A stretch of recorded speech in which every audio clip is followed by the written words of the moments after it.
Also, here's another thought. He's likely blessing Pharaoh according to God's promise that all the nations of the world, Egypt included, would be blessed because of Israel. Think about this. Was Joseph a blessing to Pharaoh and to Egypt? Yes. And so too will Israel, the family, and soon to become Israel, the nation, also be a blessing as well. Verse 8, Pharaoh said to Jacob, "How old are you?" Now, we're teaching our boys never to ask, adults how old they are. It is inappropriate. You can ask friends, how old they are to see if they're your age, but don't ask. I think that Levi did that one time, and I was just mortified when I found out. But Pharaoh asks him, "How old are you anyway?" Implying, wow, you look really old, And Jacob said to Pharaoh, "The days of the years of my pilgrimage are 130 years. I am 130 years old. Few and evil have been the days of the years of my life, and they have not attained to the days of the years of the life of my fathers in the days of their pilgrimage." So it's possible that Pharaoh asked Jacob how old he was because Jacob looked pretty old. No, think about this. And then he tells Pharaoh, he says, I've had a pretty rough life, actually. And actually, if you think about it, he has had a pretty rough life. And he says to Pharaoh, I've not even lived as long as my father and grandfather has lived. But, sometimes, we look older than we really are. It's kind of interesting. 2 Sundays in a row, this has happened to me. I'm holding Sabia. Now, Sabia is 14 months old now, okay? This is my daughter, right? I know. I have a daughter at my age, and if the Lord tarries, I'll be doing things with her with a walker. But 2 Sundays in a row, bless these ladies' hearts. I mean, precious. And I don't want them to feel bad, but they looked at me and they go, "Oh, is she your granddaughter?" I'm like, wow. I know I look old, and I know I got a lot of miles on me, and I know I got some gray hairs here, but do I look that old? Listen, I'm going to be, 46 next month. Yeah, I'm not going to tell you what day because I don't celebrate my birthday anymore at this age. But we just started late, so I don't want to talk about it anymore. Let's move on. So again, it's really likely that Pharaoh asked him because he does look older than. How much older can you look than 130?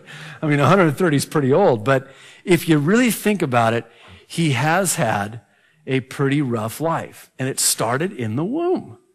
He struggled with his fraternal twin, Esau, and was the second born. He grabbed the hold of, Esau's heel, and of course Esau was the firstborn. It started in the womb, and then he grew up never having a good relationship with his dad.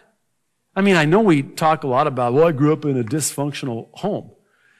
Didn't we all? I have yet to meet somebody that says, I grew up in a very functional home. I would like to say to that person, don't tell anybody that, okay? They won't look kindly upon you because of that. But didn't we all, grow up in dysfunctional home? But he didn't have a close relationship with his father. His father favored Esau. He was sort of a mama's boy. There was always strife in their family growing up, especially between him and his brother Esau. Over the birthright, they were constantly deceiving each other and competing with each other and striving with each other. He ends up deceiving not only his brother Esau twice, but his dad as well on his deathbed. Then, when he does that, he's running for his life. Esau makes a vow to kill him. His mom sends him away. It's some, 20 years before he sees them again. And he takes up with this guy named Laban, who's a crook. A crook. Takes advantage of him. 14 years. Tricks him into marrying his firstborn daughter, Leah. And he has to work 7 more years to get Rachel, who was the love of his life. Love at first sight, love of his life. And takes advantage of him financially. And for 20 years, he's under the oppressive, rule of his father-in-law, Laban. And then, after he marries Rachel, she's barren. Can't have kids, which in that culture was a curse of curses. And then there's striving between Leah and Rachel. And then there's striving between all the family, and there's this competition, and you got the handmaidens, and she'll have a son, and so they'll say, well, now it's our turn, and so we'll have a son, and so hence the 12, sons. But wow, what a dysfunctional family. And then his daughter's raped, remember, in Shechem. And then his oldest son, Reuben, commits, sexual immorality with his handmaiden. And then Joseph is presumed dead according to his brothers. That's just kind of the highlights of his life, starting from the womb. No wonder he looks old. No wonder Pharaoh goes, wow, how old are you? So verse 10, so Jacob blessed Pharaoh. This is the second time now, and went out from before Pharaoh. So before departing from his presence, he blesses him again. And again, this is interesting because pharaohs were considered to be gods. In Egypt, in that day, pharaohs were not merely men, but were considered to be the embodiment of Ra, the sun god. So Pharaoh, by accepting Jacob's blessing, is sort of acknowledging that both he and his son Joseph were a blessing to him and to all of Egypt.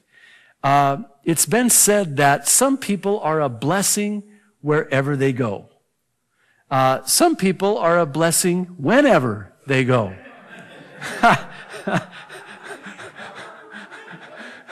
I'm not talking about any of you. These are other Christians in other churches, it's terrible. Let's move on. Verse 11. And Joseph situated his father and his brothers and gave them a possession in the land of Egypt, in the best of the land, in the land of Ramses, as Pharaoh had commanded. Then Joseph provided his father, his brothers, and all his father's household with bread, according to the number of their families. So he makes all the arrangements, he makes all the provisions for his father, his brothers, and all of their household according to their numbers. Can you stop and think with me for just a moment? Can you imagine how they must feel about Joseph at this time? Here they, in the midst of a famine that is so severe, and people are dying left and right of starvation. Only those people that have a means with which to buy grain are able to survive. And then barely, probably, likely. And here they are, their son, their brother, their uncle is the most powerful man in the world next to Pharaoh, and sets them up with everything they could ever possibly need in the best of the land.